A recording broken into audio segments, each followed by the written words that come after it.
aussi jaune que celle-là, donc ça vous dira rien. Par contre, le livre de Kanye Lem a une très jolie couverture, La légende de l'assassin.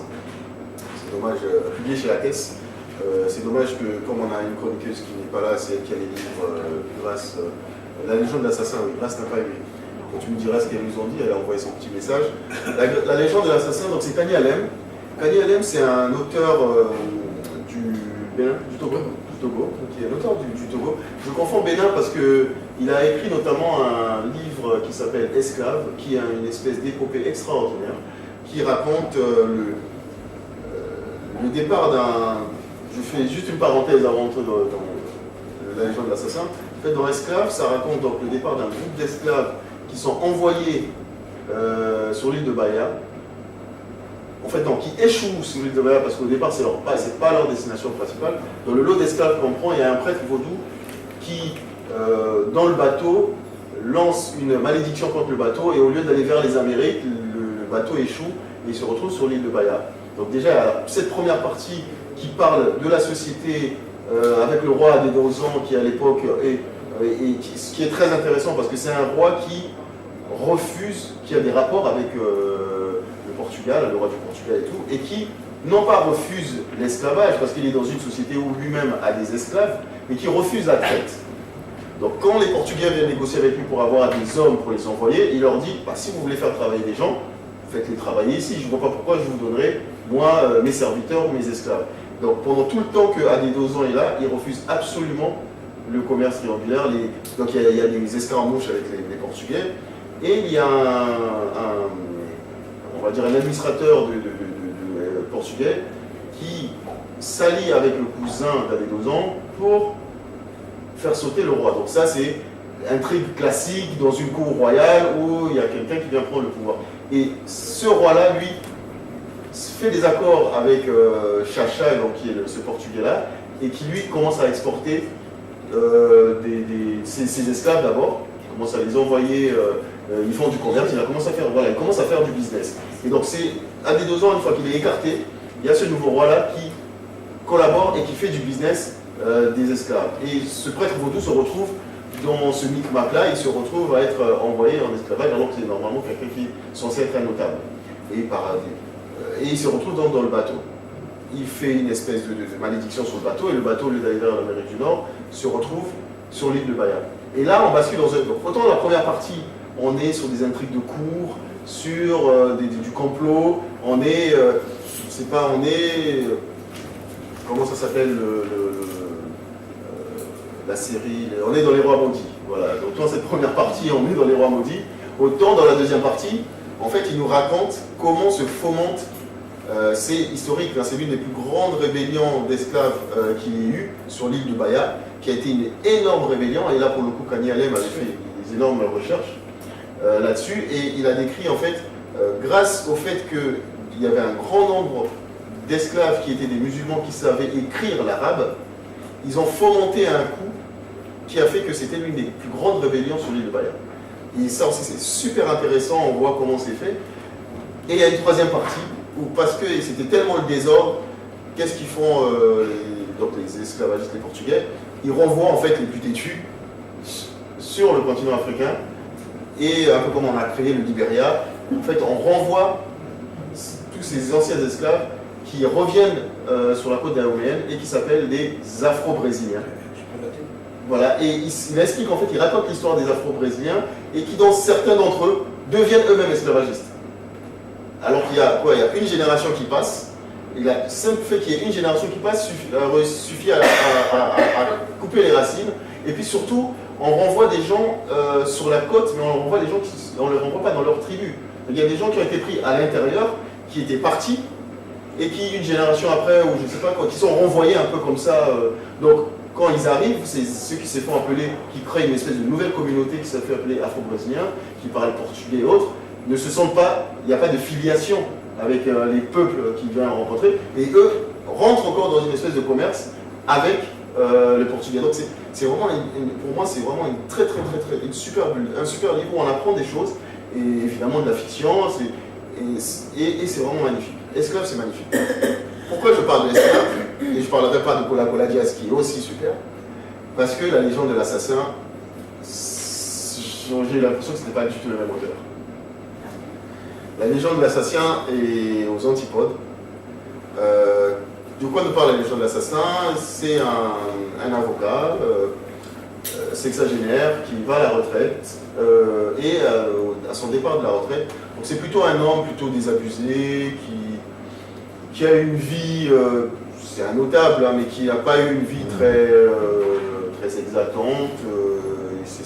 Il a divorcé, un peu alcoolique. Bon, c'est pas quelqu'un qui a eu une vie très sympathique, et notamment, il reste sur un échec d'un de ses clients. Il avait été commis d'office pour quelqu'un qui avait commis un triple meurtre, dont une personne qu'il avait tuée à la hache. Et c'est resté comme étant, et apparemment c'est quelqu'un qui avait été déclaré fou, mais dans un excès de rage, avait tué 3 personnes. Lui, il avait été commis d'office, donc 20 ans avant, et il avait plus que moyennement fait son travail. Et le type s'était retrouvé, donc condamné à mort, avait été tué.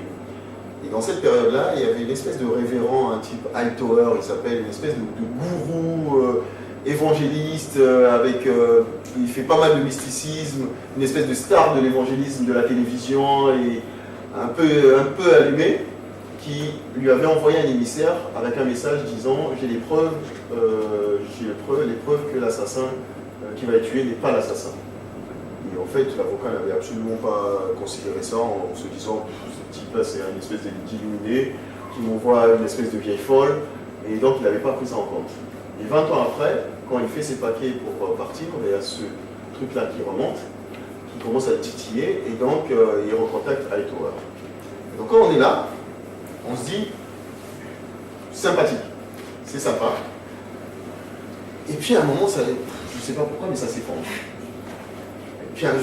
Mais vraiment, on est sur ce truc, et puis ce personnage-là qui est présenté comme une espèce de personnage un peu mystique, et quand il reçoit l'avocat, il commence à lui raconter des choses un peu mystiques, le type, comment on lui avait fait une espèce de lavage de cerveau et tout. Mais à un moment, Hightower disparaît totalement de l'intrigue, et on part sur une espèce je sais pas moi, de livre un peu social qui décrit un peu la vie de cet avocat-là, avec son passé, ses amours, son ami, enfin un ex-ami avec qui il a eu une querelle amoureuse et tout, mais on a l'impression que, je sais pas moi, qu'à un moment on est parti sur une intrigue, et puis ça s'est totalement effondré, ça va totalement, enfin c'est laissé de côté quoi, et ça va sur autre chose. Et j'ai pas compris ce livre. J'ai pas compris ce livre parce que ah oui, non mais j'ai pas compris ce livre, je sais pas, j'ai l'impression de quelqu'un qui a écrit, qui à un moment est en mode, ça m'a fait l'effet d'un livre de commande. C'était pas vrai, mais j'ai l'impression qu'à un moment, la thèse avait besoin de publier quelque chose de Kanye Alem, et il lui a dit, donne quelque chose, et puis il lui a donné, parce que vraiment, il y a une espèce de dichotomie entre la première partie qui est très prometteuse. Bah, et sur l'écriture, les 2 autres Kanye Alem que j'ai lus, il écrit très bien, et autres. Et là, il y avait une espèce, il y a un côté un peu, il y avait beaucoup de voix, il y a beaucoup d'humour, on joue avec les mots, on est un peu dans l'exercice de style quand même, où on se fait plaisir avec faire le beau mot pour le beau mot, et je sais pas, autant, ça m'a fait penser un peu à Otiemi, Janis Otiemi, par certains moments où on est sur la langue, jouer avec la langue, jouer avec les mots, et au final, je sais pas, mais ce livre, je suis passé totalement à côté. Totalement à côté. Vous êtes passé à côté parce que Grace me dit que c'était bien écrit, elle a pu le lire assez rapidement, mais par contre, elle a beaucoup aimé les premiers chapitres en fait, du roman, mais quand ça a commencé à, justement, l'histoire bascule sur le côté sorcellerie, on parle de je sais pas quoi, et on parle de plein de délires dans le livre, donc elle a complètement perdu, et elle est de ton avis en fait, tout simplement. C'est bizarre, ce Kanye Alem-là, donc moi je dirais que Kanye Alem, il est vraiment à découvrir.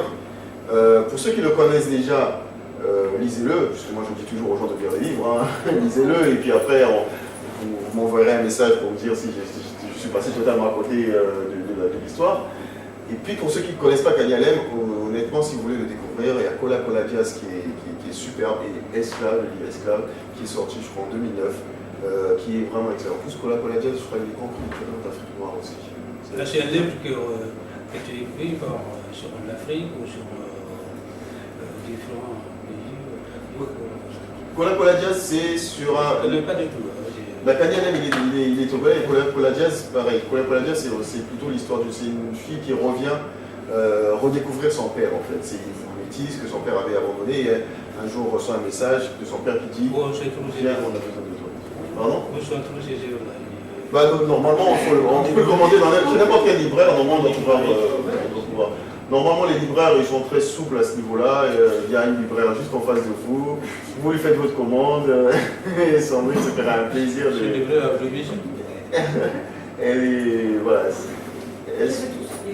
Bah voilà. Voilà, elle les a tous. Vous allez à la Fnac Châtelet, c'est elle qui s'occupe de tout ça. Et elle a tous les romans qui passent. Donc, c'est très bien. Vous allez le voir. Et Kanye Alem, honnêtement, Kola Jazz et Esclave, si vous ne le connaissez pas, ils sont vraiment des super livres. La légende de l'assassin, je pense qu'il vaut mieux que ce soit quelqu'un qui connaît déjà l'auteur, qui a déjà lu, parce que sinon, vous risquez d'être perdu. Et ça parle de rapidement. tout, quoi. Ça parle d'Afrique, ça parle de. Ah oui, ça parle d'Afrique, et quoique là, dans la légende de l'assassin, le principe, c'est pas vraiment spécialement l'Afrique. Voilà, pour espionner, hein, c'est là pour savoir aussi. Hein. Oui, non, mais vous avez raison de poser vos questions, mais en fait, la légende de l'assassin, on s'en fiche un peu que ce soit d'Afrique, parce que l'intrigue en elle-même, ça aurait pu se passer, je sais pas, ailleurs, et même dans un vieux village français où on parlait encore de. Le mysticisme, c'est partout, hein, donc.